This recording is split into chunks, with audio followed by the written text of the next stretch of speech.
하나님의 말씀은 출애굽기 3장 9절로 12절까지 말씀입니다. 구약성경 85페이지에 있습니다. 우리 한 목소리로 다 같이 봉독합니다. 이제 가라. 이스라엘 자손의 부르짖음이 내게 달하고 애굽 사람이 그들을 괴롭히는 학대도 내가 보았으니 이제 내가 너를 바로에게 보내어 너에게 내 백성 이스라엘 자손을 애굽에서 인도하여 내게 하리라. 모세가 하나님께 아뢰되 내가 누구이기에 바로에게 가며 이스라엘 자손을 애굽에서 인도하여 내리이까? 하나님이 이르시되 내가 반드시 너와 함께 있으리라.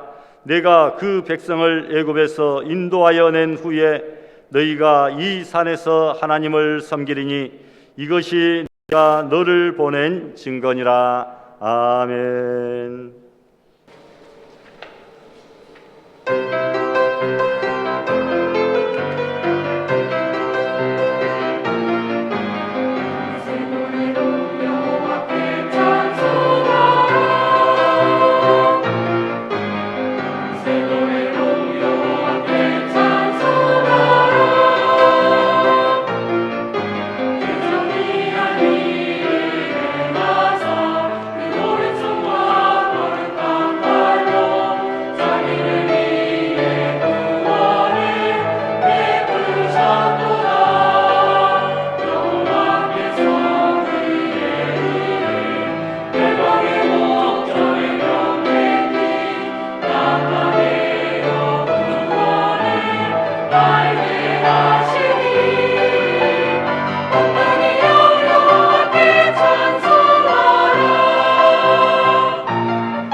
할렐루야, 할렐루야, 아멘. 감사합니다.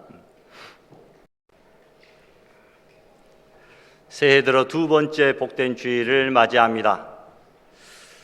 지금까지는 못 그래 왔어도 올 한 해만큼은 우리가 복된 주일 성수만큼은 반드시 목숨 걸고 하겠다라고 다짐하며 결단하는 우리 성도들 되시기를 바랍니다. 새해의 결단이 작심 3주, 작심 석 달로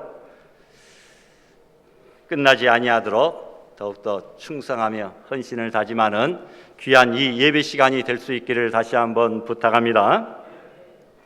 하나님은 세상에 우리를 놀이터로 쉼터로 보내지 아니하시고 일터로 보내셨습니다. 그래서 창세기 2장 15절 말씀 보니까 하나님은 아담과 하와를 이끌어 에덴 동산으로 인도하신 후에 그것을 경작하며 지키게 일하라고 하셨습니다. 그래서 에덴 동산은 일감이 있는 일터였지 놀이기구가 있는 놀이터가 아니고 휴게실이 있는 쉼터가 아니었습니다. 하나님은 모든 사람들에게 열심히 일하다가 나중에 하나님이 부르시면 하나님 앞으로 오라, 그렇게 말씀하신 것입니다. 저 하늘나라에 가면 영원한 안식이 있고 끝이 없는 휴가가 있으니 이 땅에서는 우리가 땀 흘리며 열심히 사명 감당하며 일해야 된다라고 말씀하시는 것이죠. 그래서 어떤 장로님은 기도하실 때마다 이런 기도를 거의 빠뜨리지 않고 하시는 것을 봅니다. 하나님, 우리 몸이 늙어서 없어지지 아니하게 하시고 일하다가 닳아서 없어지게 하옵소서. 여러분, 늙어서 없어지지 않고 일하다가 닳아서 없어지게 해달라. 사명 충성하며 헌신하며 감당하고 싶다라는 고백을 드립니다. 하나님께서는 이 땅에 열심히 주의 일을 하라고 사명을 주셔서 우리를 이 땅에 파송하셨습니다. 그래서 사명을 받은 날은 우리의 생일날보다 그 어떤 축제일보다 더 기쁘고 복된 날인 줄 믿습니다. 모세는 히브리인들이 아들을 낳으면 곧바로 죽이라는 바로의 그 무서운 명령이 시퍼렇게 살아있을 때에 태어난 사람입니다. 아들이면 다 즉시 살해될 때에 모세는 아버지와 어머니 그리고 누나를 잘 만나서 생명을 건질 수가 있었고, 하나님의 섭리와 인도로 궁중에서 공주의 아들로 살게 되었습니다. 그리고 약 200만 명의 이스라엘 백성들이 모두 노예로 고통을 받고 살 때에 그 한 사람 모세만은 궁중에서 평안하게 살다가 40살에 궁중을 뛰쳐나 40년 동안 광야에서 연단을 받고 이스라엘을 해방시키는 사명을 받은 사람입니다. 이 모세를 통하여 사명의 진정한 의미를 이 시간 생각해 보고자 합니다. 첫 번째로 여러분, 내가 남보다 더 많이 가졌다고 하는 그것은 축복이 아니라 사명이다라는 것이죠. 모세의 자기 민족은 모두 노예요 종이었습니다. 그때 모세는 혼자서 너무나 좋은 것, 너무나 많은 것을 가졌습니다. 그러나 모세는 자기만 특별하신 하나님의 은총을 받고 산다고 만족하며 지내지 않았습니다. 남보다 더 많이 가졌다는 것은 축복이 아니라 사명임을 깨달았습니다. 그래서 40살에 그 좋은 궁중을 뛰쳐나가 학대받는 히브리 민족 동족의 아픔을 같이 느끼게 됩니다. 무엇이든지 남보다 더 많은 것을 받은 이들은 하나님의 일을 하여야 될 사명이 주어진 줄 알아야 됩니다.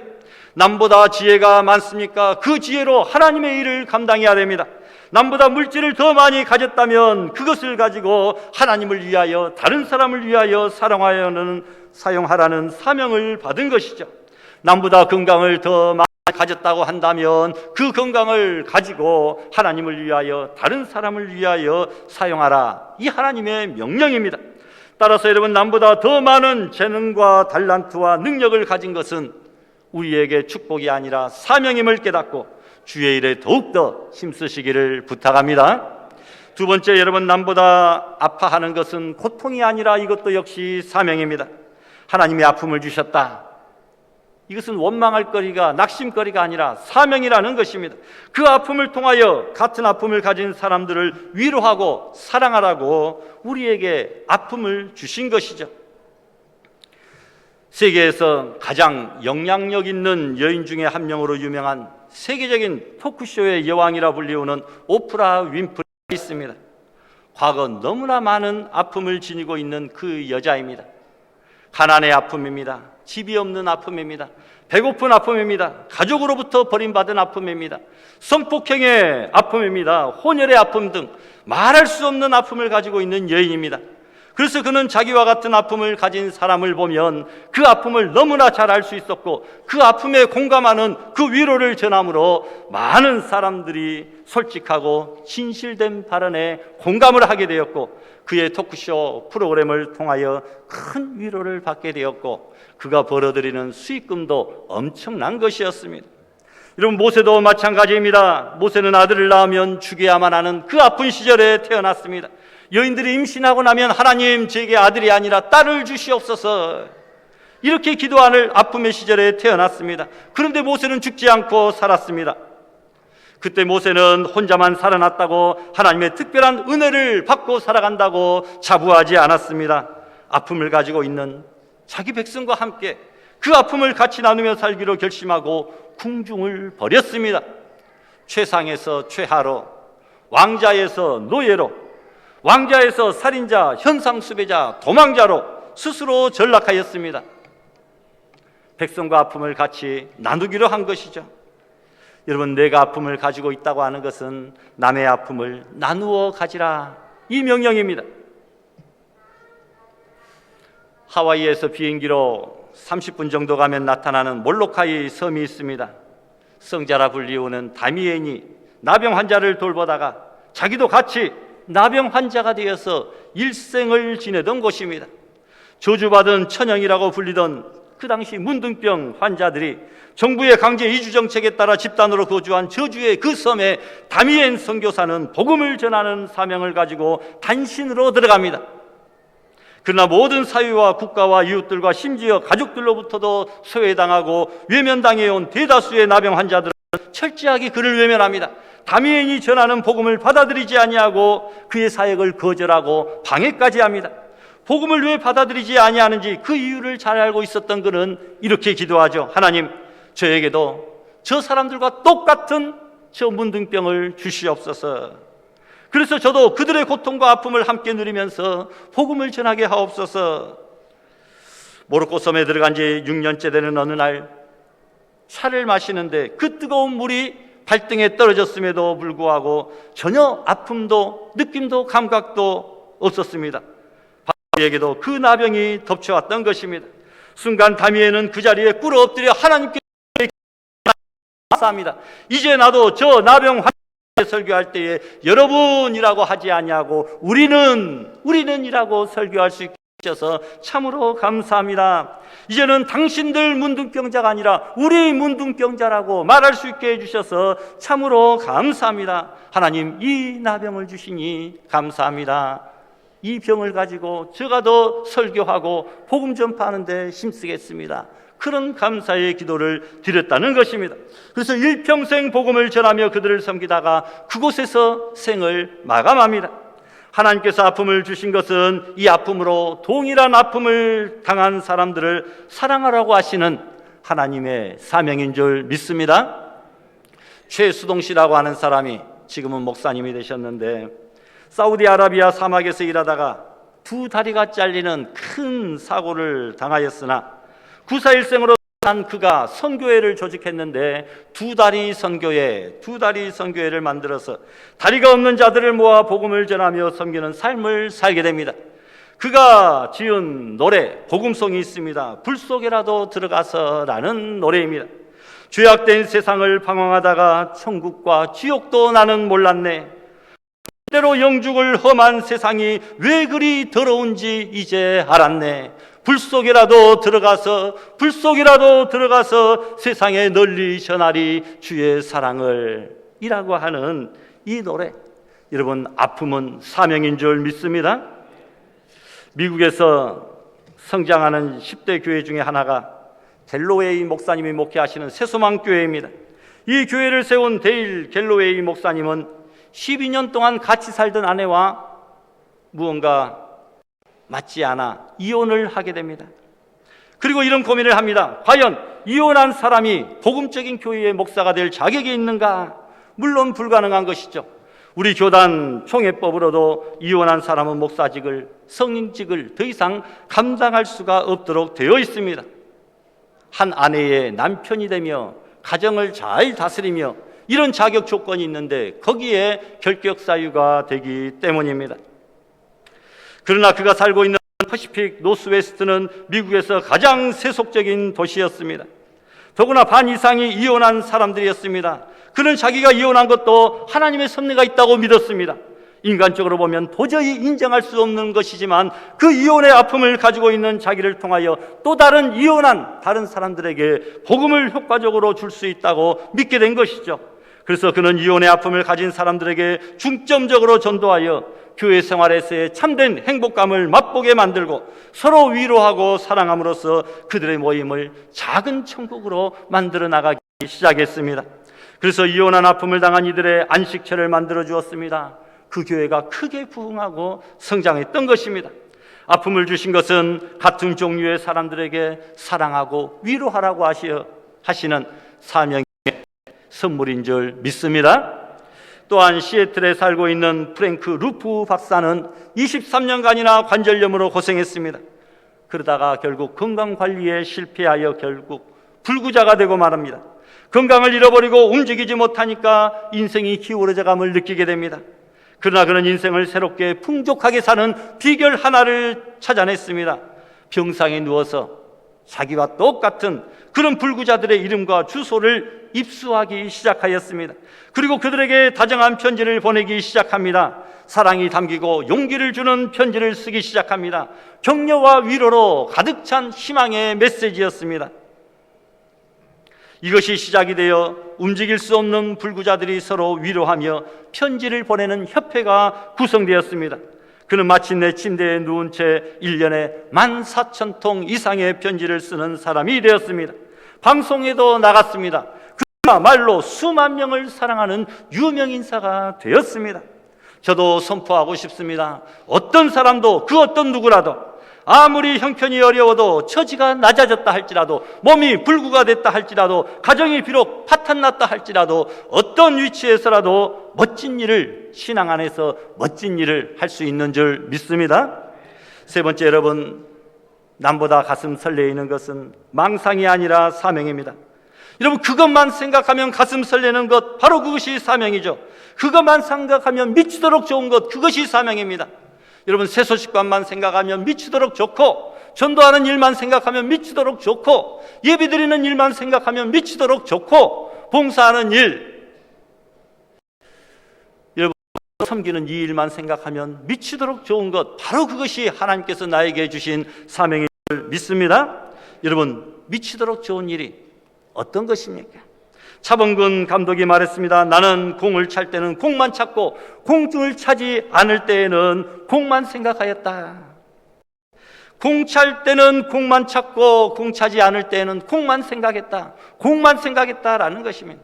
여러분, 우리가 예배 드릴 때는 예배만 드렸고, 예배 드리지 않을 때에도 예배만 생각하는, 하나님만 생각하는, 주일만 생각하는, 교회만 생각하는, 사명만 생각하는 그런 우리들이 되시기를 바랍니다. 이 일만 생각하면 가슴이 설레고 쿵딱쿵딱거리고 기다려지고 즐겁고 배시시 웃음이 나오고 희죽희죽거리고, 그런 것이 바로 우리의 사명이 되어야 될 줄 믿습니다.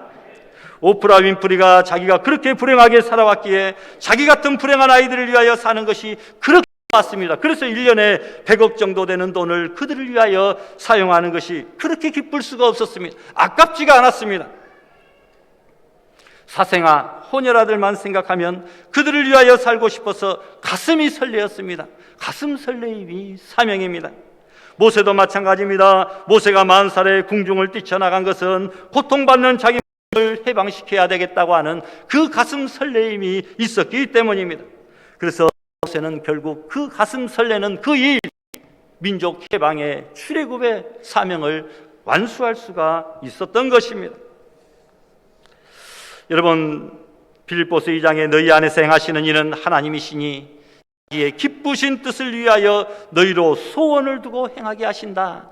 우리의 마음에 불타는 소원, 끓어오르는 소원, 감당할 수 없는 기쁨의 소원, 그것이 있다고 한다면 하나님께서 우리에게 주시는 기쁘신 뜻과 사명인 줄 알고 그 일을 기쁨으로, 즐거움으로 잘 감당하며 행하는 우리 성도들 되시기를 바랍니다. 저도 자나깨나 불타는 소원이 있습니다. 우리 알곡교회가 머지않아 하나님 앞에 온전한 헌당 예배를 드리고, 부채를 다 감당해야 되겠죠. 언제가 될지는 모릅니다. 온전한 헌당 예배를 드리고 중형교회로 부흥하여서 그동안 우리가 꿈꾸지도 못했던 그 성도로 우리 모든 전문들이 다 함께 수련회로 나가서 어른부터 어른들까지 교회에서 다 예산 세우고 계획 세워서 그 성도님들과 그동안 수고한 모든 성도들이 마음껏 하나님의 창조의 위대하심과 아름다움을 소리 높여 찬양하며 즐기며 기쁨으로 은혜 받고 돌아오는 그런 꿈들을 가지고 있는데, 언젠가는 온전히 이루어질 수 있도록 우리 다 함께 힘쓰고 노력하십시다. 저는 그런 꿈이 있습니다. 이런 생각만 하면 그날이 언제 올까 너무나 가슴 설레임으로 잠을 이룰 수가 없습니다. 여러분, 가슴 설레게 하고 싶은 일이 무엇입니까? 그것은 곧 사명입니다. 하나님이 하라고 마음에 소원을 두고 명하시는 것입니다. 그것이 바로 하나님이 주시는 우리의 소원의 사명인 줄 믿습니다. 마지막으로 여러분, 남보다 부담되는 일이 있습니다. 그것은 강요가 아니라 사명입니다. 하나님께서 부담을 주시는 것 사명이죠. 윈프리는 길을 가다가 고아들이나 사생아나 혼혈아가 눈에 띄면 부담감을 느꼈습니다. 그래서 그들을 양육원에 데려다가 후원을 하며 길렀습니다. 자기가 부담 느끼는 그 일을 그 사람들은 하게 되어 있습니다. 이런 부담되는 일이 있습니까? 교회 안에서 이것 참 부담된다, 이것 어떻게 해야 될까, 내 마음에 감동이 오고 영감이 생깁니다. 내가 그 일을 꼭 해야만 할 것 같고 내가 감당해야만 하는 그런 거룩한 부담감이 생긴다면 그것이 곧 나의 사명인 줄 믿습니다. 모세가 그랬습니다. 40살에 자기 백성을 고통에서 해방시켜야 되겠다, 종살이에서 구원시켜야 되겠다, 거룩한 부담감이 생겼습니다. 그래서 나이 40이 되매 그 형제 이스라엘 자손을 돌아볼 생각이 나더니, 사도행전 7장에 말씀합니다. 그 생각은 바로 부담의 생각이었습니다. 나이 40이 되니까 그 형제들을 돌아볼 생각, 그 부담감이 생겼다라는 것입니다. 200만 명의 이스라엘 백성들이 애굽에서 400년 살았지만 자기 백성을 바로의 손아귀 에서 구원해야 된다는 거룩한 부담감을 가진 사람은 오직 모세 한 명밖에 없었습니다. 부담감을 가진 그 사람이 그 일을 하게 되어 있습니다. 교회가 여러 가지로 어렵고 사정이 힘들고 코로나로 인하여 고통을 받고 있다. 이럴 때 내가 무엇인가 부담을 져야 되겠다. 그 거룩한 부담감을 가지고 하나님 앞에 사명을 감당하고 또 봉헌 생활에 또 헌당헌금에 힘쓴 결과 그래도 작년에 우리가 세워놓았던 계획을 100% 조금 넘게 초과 달성하는 그런 은혜를 하나님께서 베풀어 주셨는데, 그것은 거룩한 물질의 부담감, 사명의 부담감, 예배의 부담감을 가진 우리 모든 성도들의 합작품인 줄 믿습니다. 부담 가진 사람이 그 일을 감당하게 되어 있습니다. 그것이 곧 사명이다라는 것입니다. 하나님도 부담감을 가지셨습니다. 야곱의 식구 70명이 애굽에 들어가서 400년 살다 보니까 이제는 한 대가족이 아니라 한 민족이 되었습니다. 200만 명의 엄청난 숫자. 바로가 몹시 하나님의 백성들을 괴롭혔습니다. 그들은 하나님께 해방시켜달라고 부르짖었습니다. 그 부르짖음에 하나님께서 부담감을 가지셨습니다. 그래서 오늘 9절과 10절 말씀에 이제 가라, 이스라엘 자손의 부르짖음이 내게 달하고, 하나님께서 이스라엘 백성이 부르짖으니까 부담감을 가지셨습니다. 애굽 사람이 그들을 괴롭히는 학대도 보았으니 이방 민족이 하나님의 택한 백성을 괴롭히고 학대하고 죽이는 그 모습을 보고 하나님께서 부담감을 가지셨습니다. 이제 내가 너를 바로에게 보내어 내 백성 이스라엘 자손을 애굽에서 인도하여 내게 하리라. 비로소 모세에게 사명을 주어 그 출애굽의 사명을 완수할 수 있도록 하셨는데, 바로 그것은 하나님의 부담감이었습니다. 백성들이 부르짖고 백성들이 고통당하는 그 삶의 현장을 차마 그냥 두고 보지 못하시는 하나님의 부담감. 여러분, 하나님의 마음을 움직이면 하나님의 놀라운 능력과 축복의 손길도 움직이게 되는 줄 믿습니다. 하나님의 부담감이 모세에게로 돌아갔습니다. 그래서 모세에게 이 일을 해결하라, 이스라엘을 해방시켜야 된다는 거룩한 부담감을 하나님은 모세에게 주었습니다. 모세가 하고 싶어서 한 것이 아닙니다. 하기 싫어도 할 수 없는 상황이라도 내가 해야만 된다라는 거룩한 부담감을 가졌는데, 바로 그것이 사명입니다.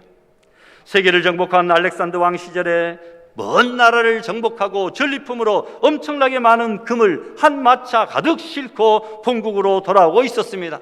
마차를 나귀가 끌고 있었고 마부 한 명이 나귀를 몰고 있었습니다. 워낙 먼 거리라 나귀가 지쳤습니다. 쓰러질 것 같았습니다. 마부는 마차에서 금덩어리를 몇 개를 꺼내더니 자기가 메고 나귀를 몰았습니다. 한참 후에 이 모습을 본 알렉산더 대왕이 이상하여 물었습니다. 왜 자네는 금덩어리를 등에 짊어지고 가는가? 마부가 말합니다. 나귀가 너무나 힘들어하여 쓰러질 것 같아서 나귀의 짐을 덜어주려고 맨 것입니다. 이 말에 감동을 받은 알렉산더 대왕이 말했습니다. 지금 짊어지고 있는 등에 있는 짐은 바로 내 금이 될 것이다. 지금 짊어진 금은 바로 내 것이다 라고 이야기를 합니다. 여러분, 엄청난 복을 받았죠. 자기 짐에 짊어지고 있는 것만큼 나중에 그것을 상급으로, 축복으로 받을 것이라는 말입니다. 우리도 짊어지고 있는 짐이 있습니까? 사명이 있습니까? 무거운 멍에가 있습니까? 그 짊어지고 있는 것만큼 하나님께서 무겁게 축복하여 주실 줄 믿습니다. 사람이 한 번 죽는 것은 정한 것이요 그 후에는 심판이 있는데 심판 때에 이런 일이 벌어질 것입니다. 주의 교회를 위해서 짊어진 만큼 우리에게 상급으로 하나님께서 주실 것입니다. 내가 짊어지고 있는 그것 다 내 것이다. 예수님이 말씀하시죠. 마태복음 11장 28절에 우리 다 같이 한번 봉독할까요? 수고하고 무거운 짐진 자들아 다 내게로 오라. 내가 너희를 쉬게 하리라. 나는 마음이 온유하고 겸손하니 나의 멍에를 메고 내게 배우라. 아멘. 여기까지 하겠습니다. 나중에 예수님이 내게로 오라고 초청하는 사람들이 있는데 어떤 사람을 초청한다고 말씀하십니까? 첫 번째로 수고하는 일을 초청하신다. 수고하고 무거운 짐진 자들 다 내게로 오라. 내가 너희 쉬게 하리라. 여러분, 수고한 자들을 주님께서 초청하는 줄 믿습니다. 예수님을 위하여, 교회를 위하여, 사명 감당을 위하여 땀을 흘리며 수고한 사람을 주님께서는 천국으로 초청하시고 복된 자리로 초청하신다는 겁니다. 주님의 초청을 받으시려면 우리가 이 땅에서 땀 흘리며 수고해야 됩니다. 교회를 위하여 땀 흘리며, 직분 감당을 위하여 땀 흘리며 수고해야 되는 줄 믿습니다. 두 번째로 무거운 짐을 진 사람을 주님은 초청하십니다. 무거운 짐을 진 사람들, 주님의 교회의 짐을 나눠지고 있는 사람들을 말합니다. 누가 주인입니까? 그 공동체의 짐을 무겁게 진 사람이 그 공동체의 주인입니다. 나라의 짐을 진 사람이 나라의 주인입니다. 교회의 짐을 진 사람이 교회의 주인입니다. 아무도 무거운 짐을 지려고 하지 않습니다. 그러면 그 공동체는, 그 국가는, 교회는 언젠가는 깨어지고 맙니다. 무거운 짐을 지려고 하는 사람, 무거운 짐을 지는 사람이 바로 그곳의 주인입니다. 이 다음에 주님이 천국으로 초청할 때에 누구를 초청한다고요? 수고하고 무거운 짐을 진 자들, 무거운 짐을 진 자들 초청하는 줄 믿습니다. 마지막으로는 멍에를 맨 사람을 초청하십니다. 나는 마음이 온유하고 겸손하니 나의 멍에를 메고 내게 배우라. 여러분, 무거운 짐도 지지 아니하고 수고도 하지 아니하고 멍에도 메지 않는 사람은 하나님이 천국으로, 복된 자리로 초청하지 않으시겠다는 말씀이죠. 이스라엘은 소가 멍에를 맬 때 소 혼자 매는 것이 아닙니다. 두 마리가 같이 맵니다. 한쪽에서 힘 있는 소가 이끌어주고 그 옆에 조금 부족한 소가 같이 보조를 맞춰줍니다. 예수님이 나와 함께 멍에를 매자라고 말씀합니다. 힘 있는 예수님, 능력이신 예수님, 전능하신 예수님이 한쪽에서 멍에를 메어주시고 우리는 좀 부족하고 약하고 보잘것없고 초라하지만 나머지 멍에 한쪽을 우리가 메고 주님과 함께 보조를 맞추어서 나아가기만 하면 이 일은 다 주님이 하시고 우리는 생색만 내는 것이죠. 멍에를 같이 맬 사람을 주님께서는 찾고 계시고 초청하는 줄 믿습니다. 우리가 메야 될 예수님의 멍에는 무엇입니까? 하나님의 나라가 가까웠으니 회개하고 복음을 믿으라. 영혼 구원의 멍에죠. 이것이 예수님의 목적입니다. 이 예수님께서 복음 전파 영혼 구원의 멍에를 매기시기 위하여 이 땅에 오셨고 십자가를 짊어지고 죽으셨습니다. 이 영혼 구원의 멍에를 같이 맬 자가 과연 누구냐라고 말씀하고 있습니다. 예수님은 이 땅에 가정천국 이루시려고 멍에 메고 계십니다. 예수님은 우리 교회 천국 이루시려고 멍에를 메고 계십니다. 온 세상에 전쟁과 분쟁이 없는 평화의 나라 지상천국 이루기 위하여 오늘 또 멍에를 메고 계십니다. 그래서 대통령이 지배하는 나라가 아니라 우리 주님이 지배하는 나라, 민주공화국이 아니라 그리스도교 공화국이 되기를 주님께서는 원하고 계십니다. 우리가 살고 있는 이 지옥 같은 현실이 아름다운 천국이 되기 위하여 주님은 오늘도 십자가의 멍에를 메고 일하고 계시면서 우리에게도 나와 같이 멍에를 메지 않겠느냐 초청하고 계십니다. 여러분, 수고하고 무거운 짐을 진 사람들, 주님과 더불어 같은 멍에를 메고 간 사람들에게 주님은 보상하십니다. 내가 너희를 쉬게 하리라. 그리하면 너희 마음이 쉼을 얻으리니, 여러분, 진정한 만족과 참된 복을 누릴 수 있게 된다는 것입니다. 말씀을 마치려고 합니다. 어느 부자가 돈이 없어서 종으로 팔려 들어온 많은 불쌍한 종들을 이제는 뜻한 바가 있어서 내일 완전히 그들에게 노비 문서를 불태우고 자유를 주고 해방을 시켜야 되겠다. 마음을 먹고 마지막 날 밤에 종들을 불러놓고 말합니다. 너희들은 내일이면 전부 다 자유인이 된다. 그런데 가기 전에 한 가지 나를 위해서 해줄 일이 있다. 마지막으로 내가 너희들에게 시키는 일이다. 여기 많은 볕단들이 짚이 있는데 이것을 가지고 새끼를 꼬아놓고 내일 아침에 해방되거라. 그리고 주인이 들어가서 잤습니다. 한 종이 투덜거립니다. 주인이 해도 너무하네. 내일 해방될 것인데 마지막 날밤까지 우리에게 일을 시키다니. 그리고 새끼를 조금도 꼬지 않고 잤습니다. 어느 종은 주인이 가고 나니까 조금 하는 척 하다가 그냥 잠자고 말았습니다. 마지막 종은 이런 생각을 했습니다. 내가 이것은 마지막 주인을 위한 봉사다. 그리고 밤늦도록 열심히 새끼를 많이 꼬았습니다. 마침내 해방의 아침이 밝았습니다. 주인은 종들과 이별하면서 말합니다. 그동안 우리 집에서 수고했다. 너희들이 밤새 꼬아놓은 새끼를 가지고 오너라. 그리고 그만큼 그 새끼에다가 엽전 돈을 꿰어서 가도록 해라. 이렇게 말합니다. 새끼를 꼬지 않고 잔 종은 빈손으로 나가면서 후회하며 웁니다. 그리고 조금 새끼줄을 꼰 종은 조금 돈을 꿰어가면서 후회하며 또 울고 떠납니다. 잠자지 말고 새끼를 꼬을 것을. 늦도록 새끼줄을 꼰 종은 짊어지고 갈 정도로 엄청난 많은 돈을 가지고 떠납니다. 여러분, 저도 한마디 외치고 싶습니다. 여러분, 수고의 무게가, 무거운 짐의 무게가, 멍에의 무게가, 사명의 무게가 앞으로 우리가 하나님께 상을 받는 무게일 줄 믿습니다.